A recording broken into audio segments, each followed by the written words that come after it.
এবার উঁচু বাঁধের ওপর থেকে নজরদারির চেষ্টা। ভারতের কাঁটাতারের বেড়ার ওপারে উঁচু বাঁধ বাংলাদেশের কৈলাস শহরের দেবীপুরের কাছে।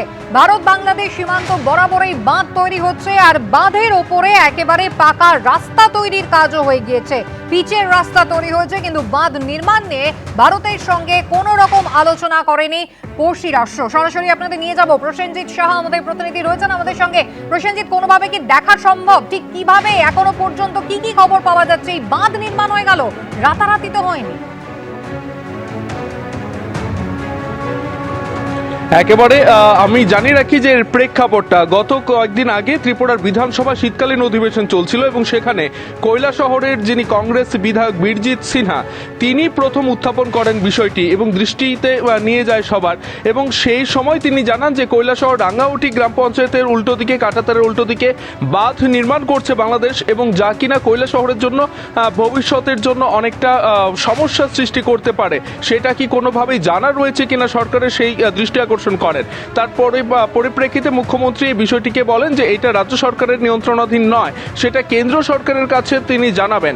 তারপর পরই কিন্তু দুদিনের মধ্যে সেই ঊনকোটি জেলার জেলা শাসক এবং সেখানকার যারা রয়েছে জনপ্রতিনিধিরা, তাদের একটা দল, তারা সেখানে যান এবং একেবারে চমকে দেওয়ার মতো দৃশ্য চোখে উঠে আসে।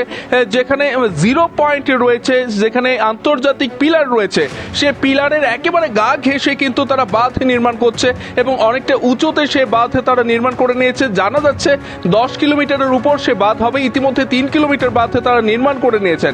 কোথাও কোথাও পিচ কার্পেটিং হয়ে গেছে সেই বাঁধের, এবং যা কিনা অদূর ভবিষ্যতে কৈলাসহরের জন্য বন্যা বানভাসী হওয়ার একটা সম্ভাবনা দেখা দেয়। কিন্তু তার পরিপ্রেক্ষিতে জেলা শাসক আমাদের কাছে যেটা জানান যে সরকারিভাবে এই বিষয়ে বাংলাদেশ কোনোভাবে আলোচনা করেননি, যেটা তিনি জানতে পেরেছেন বলে জানিয়েছেন। তার পাশাপাশি তিনি বলেছেন যে অদূর খুব দ্রুত যেন কেন্দ্র সরকার এই বিষয়টাতে ব্যবস্থা গ্রহণ করে। এবং এই যে বিষয়টা, সেটা কিন্তু নানানভাবে কৈলাসহরবাসীদের মধ্যে একটা উদ্বেগ এবং একটা আতঙ্কের কারণ হয়ে দাঁড়াচ্ছে।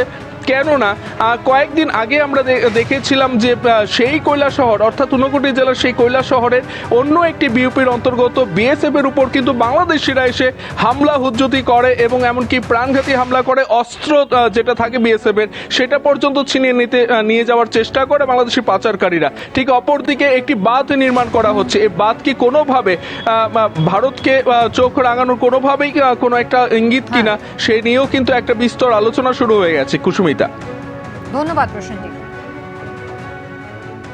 শিয়ালদা স্টেশনের প্ল্যাটফর্ম থেকে এবার 3জন রোহিঙ্গা গ্রেফতারের ঘটনা ঘটল। গতকাল রাতে ঘোরাঘুরি করতে দেখে টিকিট পরীক্ষকের সন্দেহ হয় 2 নাবালিকা সহ 3 জনকে জিআরপি আটক করে। শিয়ালদা স্টেশন থেকে এবার 3 জনকে আটক করা হলো রোহিঙ্গা সন্দেহে। সরাসরি নিয়ে যাব, আমাদের প্রতিনিধি হিন্দল দে রয়েছেন আমাদের সঙ্গে। হিন্দল, কি জানা যাচ্ছে পুলিশ সূত্রে?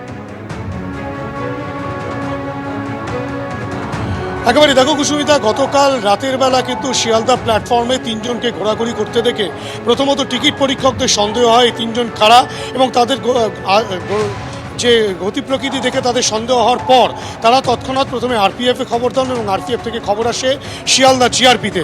শিয়ালদা জিআরপির তদন্তকারীরা সেখানে গিয়ে পৌঁছে যান এবং তারপরে সেই 3 জনকে কিন্তু প্রথমে আটক করা হয়।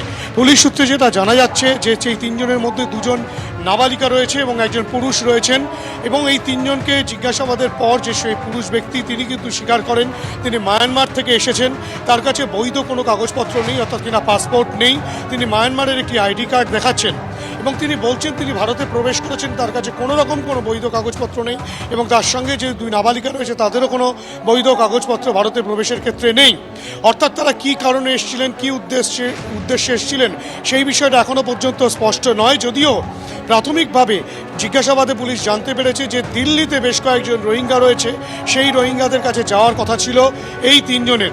সেই রোহিঙ্গারাই বা কীভাবে এলো এখানে, এবং সেখানে এদের সঙ্গে তাদের কি কানেকশন রয়েছে, কী কারণে তারা যাচ্ছিলেন, নাকি অন্য কোনো রকম কোনো কার্যকলাপ তাদের ছিল, সমস্ত বিষয়ে তদন্ত সাপেক্ষ এবং পুলিশ তদন্ত প্রক্রিয়া চালাচ্ছে এবং কিছুক্ষণ বাদই এদেরকে শিয়ালদা আদালতে পাঠানো হবে, তেমনটাও কিন্তু পুলিশ সূত্রে জানাচ্ছে। গোটা ঘটনা তদন্ত প্রক্রিয়া চালাচ্ছে শিয়ালদা জিআরপি থানার পুলিশ। কুসুমিতা, ধন্যবাদ।